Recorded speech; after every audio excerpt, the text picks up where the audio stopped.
안녕, 여러분들. 두 번째 2학기 수업이에요. 2학기 두 번째 수업은 1학기 내용을 복습한다라고 했습니다. 그래서 1학기 내용 같이 한번 보는 걸로 오늘 수업 진행해 보도록 하겠습니다. 처음 줌으로 찍어봐서 조금 어색하긴 하지만 우리 같이 한번 집중해서 수업 들어보도록 할게요. 자, 한번 같이 보도록 하겠습니다. 자, 이제 우리가 계약한 지 이제 첫날 혹은 둘째 날, 셋째 날, 여튼 첫 번째 주입니다. 지금은 9월 첫 번째 주인데, 자, 계약 후 여러분들의 상태 우리 같이 한번 공감해 보도록 할게요. 여러분뿐만 아니라 사실 저도 그렇죠. 방학이 지나고 나면 힘들게 겨우겨우 이제 일어납니다. 그리고 열심히 수업을 듣는데 뭔 소리인지 하나도 모르겠어요. 그리고 결국에는 조금 이제 무너져 내리는 이러한 상태라는 것들 여러분들 민간인 사찰 당하는 것 같죠? 네, 저도 역시 그렇습니다. 자, 하지만 우리는 이제 이런 상태에서 벗어나서 이제 핸드폰 끊고 열심히 수업을 들어보는 걸로 같이 한번 해보도록 하겠습니다. 자, 그러면 오늘은 1학기 수업 내용을 같이 한번 복습할게요. 여러분들 기억이 잘 나는지는 모르겠지만 우리 같이 한번 되새겨보면 기억이 날 거라고 믿고 같이 한번 해볼게요. 자, 일단 가장 먼저 처음 배운 건 조선 후기 18세기 내용입니다. 가장 중요한 거 뭐 배웠어요? 모내기법이라는 거 배웠습니다. 제가 다른 건 기억 못해도 여러분들 모내기법은 꼭 기억하자라고 이야기했죠. 자, 그리고 이 시기에 등장한 거 실학이라는 것이 있습니다. 실학. 그래서 농업 중심 실학 그리고 상공업 중심 실학이 있다. 그래서 대표적으로 농업 중심 실학자에 정약용이 있고 상공업 중심 실학자에는 박지원이 있다라는 내용 살펴봤습니다. 자, 그리고 세도 정치는 우리 이 문제로 같이 한번 풀고 넘어가도록 할게요. 자, 여기 그림에도 나온 세도 정치 시기와 관련이 없는 단어 무엇인가요? 네, 바로 동학운동이죠. 동학농민운동. 동학농민운동은 나중에 1894년에 일어나는 일들이고요. 이 네 가지는 바로 세도 정치 시기에 있었던 일이다라고 보시면 되겠습니다. 자, 세도 정치 시기가 끝나고 이제 흥선대원군이 아들 고종을 왕으로 즉위시키고 자신이 아들 대신에 섭정이라는 것을 하게 됩니다. 자, 그래서 흥선대원군이 한 일 굉장히 많아요. 그래서 우리 대내개혁과 대외정책으로 나눠서 살펴보았는데 대내개혁에는 뭐 인재등용 그리고 세도 정치에 이제 뭔가 권력 중심기였던 비변사 그리고 왕권을 강화시키기 위한 경복궁 중건 그리고 백성들의 생활을 안정시키기 위해서 사원정리, 호포제, 사창제 그리고 대외정책으로는 이 당시에 이양선이라고 하죠. 이상한 모양의 외국 배가 많이 들어오면서 이제 병인박해도 일어나고 병인 양요 그리고 오페르트가 흥선대원군의 아버지의 묘를 도굴하는 사건 그리고 평양에 미국의 배였던 제네럴 셔먼호 사건이 불타는 사건이 벌어지게 되면서 신이양요 이러한 사건들로 인해서 흥선대원군은 나는 외국과는 교류하지 않겠다. 나는 외국을 교류하지 않겠다라는 증거로 적화비를 세웠다라는 것도 같이 한번 살펴보았습니다. 자, 그리고 이제 고종이 20살이 되고 나서 이제 직접 정치를 하는 것, 친정이라고 하죠. 직접 정치를 하면서 아버지와 다르게 그는 개항과 개화를 추진하게 됩니다. 자, 그래서 개항하게 된 대표적인 사건이 강화도 조약이 되겠습니다.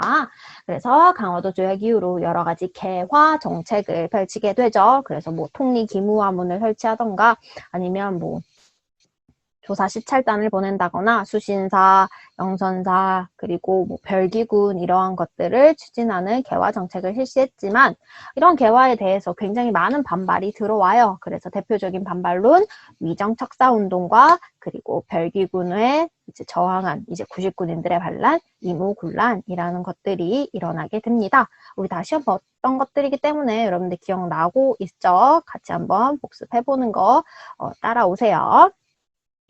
자, 그리고 개항, 그리고 개화, 그리고 마지막 개혁, 그래서 3개 정책을 이렇게 펼치게 되는데 개혁에는 세 가지 길이 있었습니다. 첫 번째는 이제 우정총국, 우정국에서 일어난 뭐가 있었죠? 그쵸? 갑신정변, 젊은 개화파에 의해서 일어난 갑신정변이 있었고요. 그리고 동학 농민군에 의해서 일어난 동학 농민 운동이라는 게 있었습니다. 자, 그리고 갑신정변과 동학농민운동은 모두 실패하게 되지만 이들의 그러한 요구가 반영된 가보개혁이라는 게 이제 진행되고 여러 차례 성공을 하게 되죠. 가보개혁은 총 몇 차로 이루어졌어요? 그쵸, 3차로 이루어졌어요. 1차 가보개혁, 2차 가보개혁, 3차 가보개혁. 그래서 우리 각각의 내용들 살펴봤습니다. 3차 가보개혁이 일어났던 1895년에는 가보개혁이 일어나던 그 과정 속에서 을미사변이라는 게 일어나요. 을미사변이 뭐예요? 그쵸? 바로 명성황후가 일본에 의해서 살해되는 사건인데 그 을미사변으로 인해서 고종은 일본에 대해서 두려움을 느끼게 되고 그래서 그는 그 길로 어디로 도망을 가죠? 그쵸, 내가 제일 중요하게 맨날 기억하라고 하는 단어 러시아 공사관으로 피신하는 사건, 그렇죠, 아관파천을 단행하게 됩니다. 이렇게 아관파천이 단행이 되고 고종과 그리고 그의 아들이었던 훗날 순종이 되는 왕세자는 이제 러시아 공사관에서 약 1년 동안 숨어서 지내게 되죠. 자, 그 과정 속에서 이때까지 했던 가보개혁들은 전부 다 이제 수포로 돌아가고 가보개혁은 이제 중단이 되어버리게 됩니다. 그렇게 왕이 남의 나라 공사관에 숨어 지낸다라는 거 굉장히 조금 자존심 상하는 일이기도 하죠. 그런 과정 속에서 우리나라의 주권을, 우리나라의 이제 그러한 힘을 회복해보자라고 독립협회라는 거를 이제 설립하게 되죠. 독립협회 누가 만들더라? 독립협회, 그쵸? 필립 제이슨 서재필이 이제 만들게 되는 단체입니다. 그리고 고종은 1년 만에 다시 덕수궁으로 돌아와서 나라 이름을 조선에서 대한제국으로 바꾸게 되고 왕을 황제로 그리고 뭐 세자를 태자로 이렇게 우리가 중국과 동일하다라는 것을 알리기 위해서 이제 한 단계 업그레이드를 시키게 되고요. 그때 그가 실시했던 개혁을 우리는 광무개혁이라고 했었습니다. 나름 고종도 나라를 발전시키기 위해서 노력했다라는 것을 광무개혁을 통해서 알 수 있습니다. 하지만 그 광무개혁이 진행되는 것도 잠시 이제 1900년, 즉 20세기가 들어서자마자 일본은 우리나라를 이제 침략하기 위해서 하나하나 이제 빼앗아 가게 됩니다. 그래서 우리는 일제 국권 침탈 과정 굉장히 중요하다라고 제가 강조를 했고 여러분들도 이제 시험을 통해서 살펴보았을 텐데 일단 고종은 나라를 지키기 위해서 중립선언이라는 것을 외쳐요. 우리는 어떤 나라의 편도 들지 않겠다. 마치 스위스나 이러한 나라들처럼 우리는 중립을 선언하겠다라고 했지만 주변 국가들이 개무시를 하죠. 그래서 러시아와 일본이 우리나라를 중점을 두고선 전쟁을 벌이게 되죠. 사실 중립선언이 성공을 했다라고 한다면 러시아와 일본은 우리나라 땅에서 전쟁을 할 수 없어요. 우리나라 영토에서 전쟁을 할 수 없는데 그들은 그것을 깨끗이 무시를 하고 러일전쟁을 일으키게 됩니다. 이 러일전쟁이 일어나는 중간에 일본은 강제로 한일의정서라는 것을 맺게 되고 이 한일의정서에서는 영토를 마음대로 사용할 수 있다라는 조약을 맺게 됩니다. 그 이후에는 제1차 한일협약이라는 걸 맺게 되고 이 제1차 한일협약에서는 고문정치라고 하죠. 여기서 말하는 고문이라는 건 감독관이라고 얘기를 했습니다. 그래서 대표적으로 재정고문과 외교고문이 이제 우리나라로 파견 오게 되고 그 외교고문으로 왔던 친일 미국인 스티븐스가 우리나라 독립운동가였던 장인왕과 전명훈에 의해서 샌프란시스코에서 사살된다라는 것도 살펴봤습니다. 자, 그 이후에 이제 가스라테프트 밀약, 제2차 영일동맹, 포츠모스 조약으로 미영러가 일본이 한반도, 우리나라를 지배하는 것을 오케이 해줘버리게 됩니다. 시들이 뭔데 우리나라를 뭐 지배해도 된다, 안 된다, 뭐 말할 수 없는 상황에서 자기들이 강대국이라는 이유만으로 이렇게 우리나라를 일본에게 넘긴다라는 것을 확정짓게 되고 이 이후로 맺은 조약, 이 자신감을 갖고 맺은 조약이 바로 을사조약, 제2차 한일협약입니다. 을사조약으로 인해서 우리나라는 외교권이 이제 박탈이 되어버립니다. 사실 주권은 이제 1910년에 없어지게 되지만 외교권이 없다라는 것 자체가 이제 우리나라는 다른 나라들과 동일한 선상에 있지 않다. 우리는 일본의 속국으로 들어간다라는 건 사실 이 을사조약을 시작으로 일어나게 됩니다. 그래서 이 을사조약에 대한 굉장히 많은 저항들이 있었죠.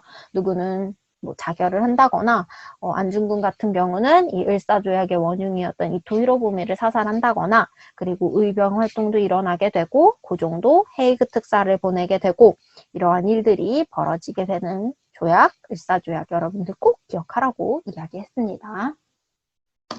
자, 그리고 그 위에는 차례차례로 이제 하나씩 박탈이 되어 행정권이라고 해서 이제 공무원 자리도 점차 일본이 이제 차지하게 되고요. 기후각서로 인해서 사법권이 박탈되게 됩니다.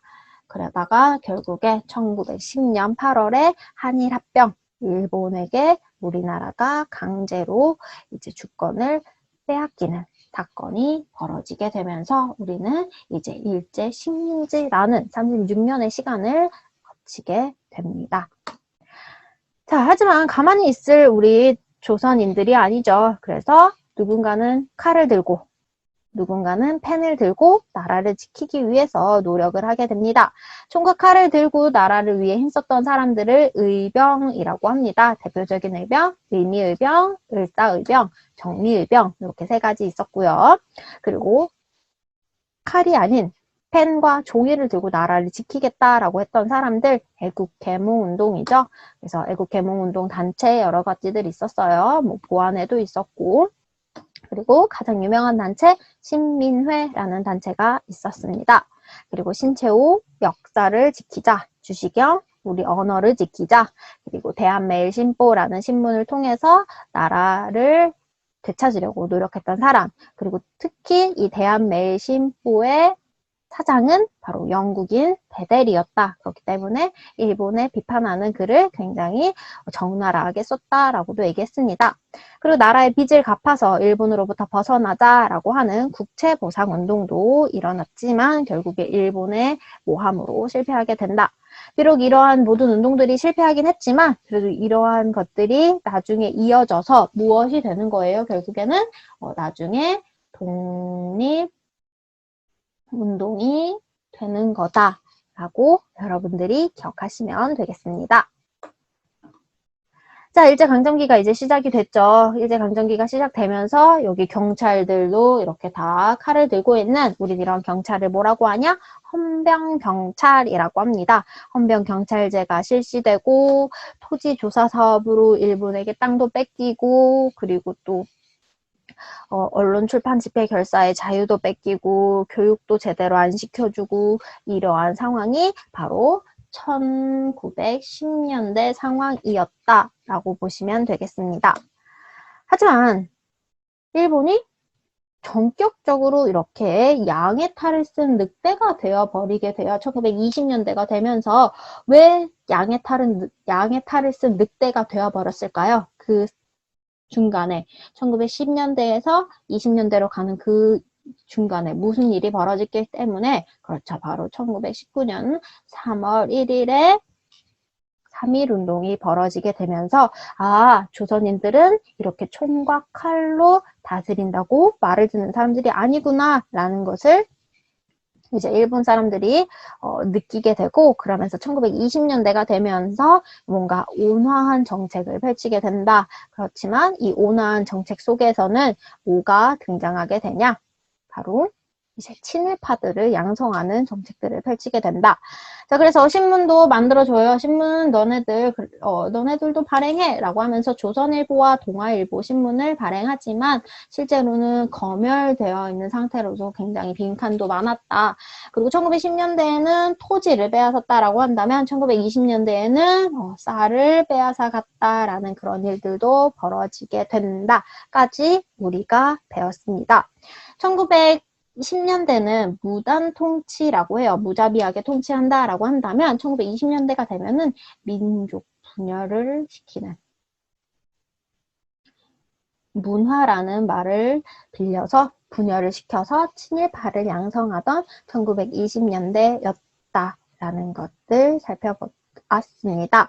여기까지가 우리 1학기 때 이제 시험 범위로 배웠던 내용이고, 이제 그 이어서 본격적으로 일제강점기에 이것을 벗어나기 위해서 우리나라 사람들이 어떤 노력을 했는지 같이 한번 살펴볼 것입니다.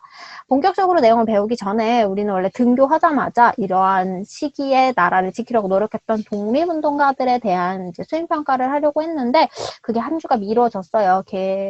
이제 원격 수업이 많아지다 보니까. 그래도 우리는 이제 등교하자마자 수행평가 본다라는 것들 여러분들 꼭 인식하고 계세요.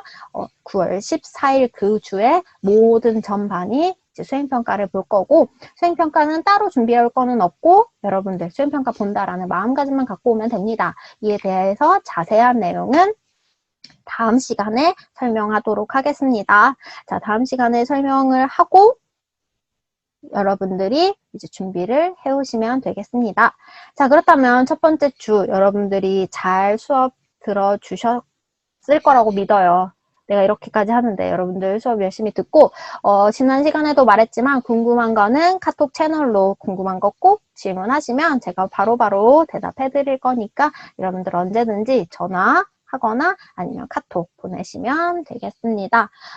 코로나가 점점 심해지는 상황이에요. 이제 수도권이 이렇게 기승을 부릴 줄은 몰랐는데 여러분들 가장 중요한 건 건강이니까 건강하게 원격 수업 잘 듣고 계시길 바랄게요. 그러면 우리는 이제 9월 14일 등교주에 얼굴 보도록 하겠습니다.